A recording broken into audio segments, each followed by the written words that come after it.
právě na jednom dobrém místě. Je nějaké opuštěné sloupy. Asi dřív tady vedla elektrika. Jo. Tady dřív elektrika. Byly asi pojistky, no. A tady lidi.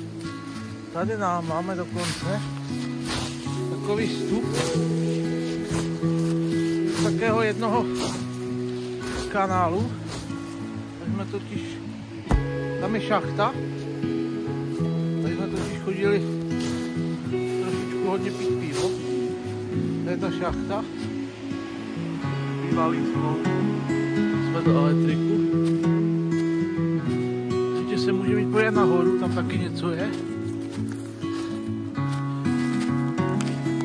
Vidět pozůstatek od sloupu. To je těžké. Těžké jak svině, ten zarostle. To nevyndám. Dobré. Tak zatím.